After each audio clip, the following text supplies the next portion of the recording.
Assalamualaikum warahmatullahi wabarakatuh. Pada anak-anak sekalian, para pemirsa di seluruh Indonesia, sekarang kita belajar teks perbandingan. Bagi yang beragama Islam, kita ucapkan dulu dengan bacaan Bismillahirrahmanirrahim. Baik, kita akan belajar mengenai teks perbandingan sebagai berikut. Ya, kalau diperhatikan semuanya agar jelas.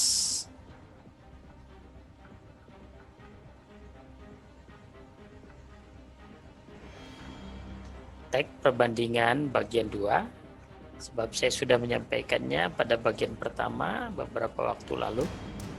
Sekarang kita mulai saja. Ya. Apa yang kita bahas hari ini yaitu membandingkan pengetahuan lama dengan pengetahuan baru. Mungkin saja kita ada yang belum tahu, kemudian setelah itu tahu, ya. Jadi hari ini kita akan membandingkan pengetahuan lama dengan pengetahuan baru. Sekarang kita lihat, ya, yang kita bandingkan adalah teks non-fiksi. Seperti yang sudah kita ketahui, teks non-fiksi adalah teks berdasarkan fakta atau kenyataan. Teks non-fiksi juga berdasarkan hasil pengamatan atau penelitian. Kita lihat teks pengetahuan lama. Judulnya Matahari, Bulan, dan Bumi. Dahulu, orang berpendapat bahwa matahari dan bulan mengelilingi bumi. Buktinya adalah matahari terbit pada pagi hari dari arah timur dan tenggelam pada sore hari di arah barat.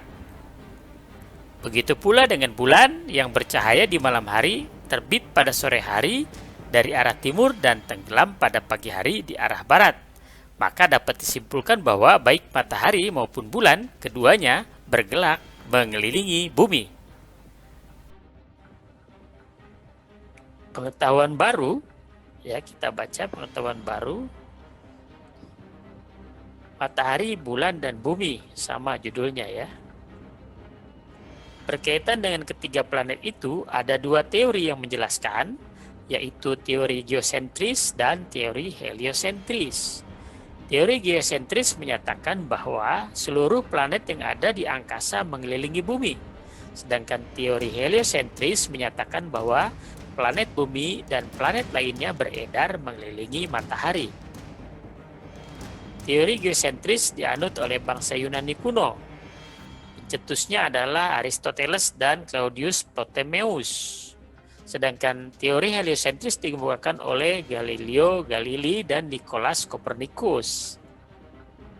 Berdasarkan hasil penelitian bahwa bulan mengelilingi bumi. Bulan disebut juga sebagai satelit bumi. Bulan terbit di langit timur dan terbenam di langit barat. Sama seperti objek lainnya yang tampak di angkasa malam. Itu karena bumi berputar di timur ke barat. Namun bulan sebenarnya mengorbit di arah yang berlawanan dari barat ke timur. Uraian perbandingannya sebagai berikut. Tentu saja perbandingan tidak sama kata-katanya dengan yang asli tadi, ya, karena kita gunakan sebagai latihan dengan kata-kata sendiri. Pengetahuan lama, ya, yang kita peroleh hasil ingat-ingat apa yang tadi kita baca. Zaman dahulu orang berpendapat bahwa bumi dikelilingi oleh bulan dan matahari, juga bintang-bintang yang berkilauan di malam hari. Saya pun berpendapat demikian karena tampak keduanya terbit dari timur dan tenggelam di barat. Itu pengetahuan lama, ya, dari uraian di atas. Pengetahuan baru, setelah saya membaca teks lainnya, ternyata ada dua teori yang muncul.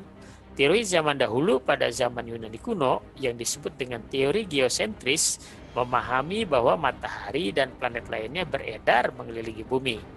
Zaman sekarang berpedoman pada teori heliosentris, yaitu teori yang berpaham bahwa bumi dan planet lainnya bergerak mengelilingi matahari. bulan disebut sebagai satelit bumi karena bulan bergerak mengelilingi bumi. Nah, itu uraian perbandingan yang tadi sudah kita bacakan.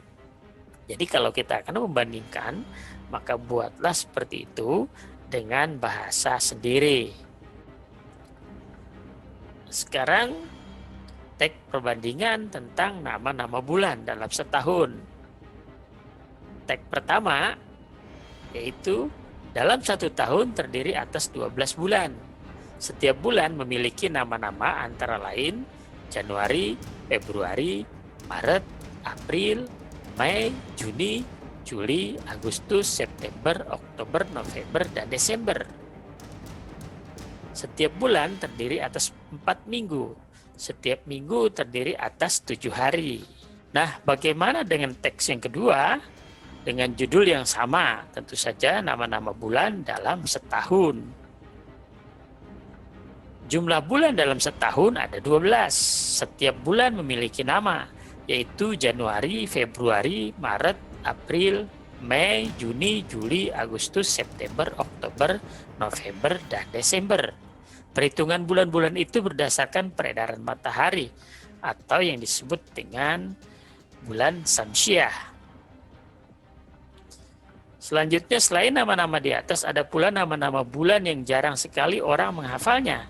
Nama-nama bulan itu antara lain Muharram, Safar, Rabiul Awal, Rabiul Akhir, Jumadil Awal, Jumadil Akhir, Rajab, Sya'ban, Ramadan, Syawal, Zulqa'dah, Zulhijjah. Perhitungan bulan-bulan itu berdasarkan peredaran bulan, disebut juga dengan bulan Komariah. Pada umumnya nama-nama bulan ini dipakai oleh umat Islam. Walaupun setiap minggu terdiri atas 7 hari, namun kenyataannya setiap bulan memiliki jumlah hari yang berbeda-beda, baik bulan Samsiah maupun bulan Komariah. Nah, kita lanjutkan kepada uraian perbandingan. Ya, bahasanya berbeda ya dengan teks yang tadi sudah dibaca. Ini dengan bahasa sendiri, pengetahuan lama. Seperti yang saya ketahui pada teks 1 adalah 1 tahun terdiri atas 12 bulan, yaitu Januari, Februari, Maret, April, Mei, Juni, Juli, Agustus, September, Oktober, November, dan Desember.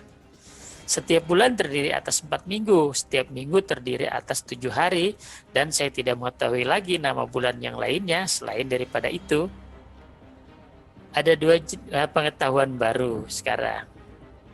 Ada 2 jenis bulan sebagai perhitungan tahun, yaitu bulan Samsiah dan bulan Komariah.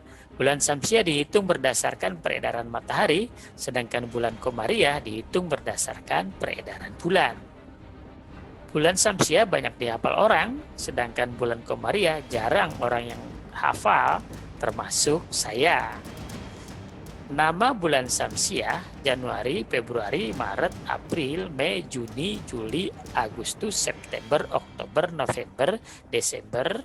Sedangkan nama bulan Komariah Muharram, Safar, Rabiul Awal, Rabiul Akhir, Jumadil Awal, Jumadil Akhir, Rajab, Sya'ban, Ramadan, Syawal, Zulqa'dah, Zulhijjah.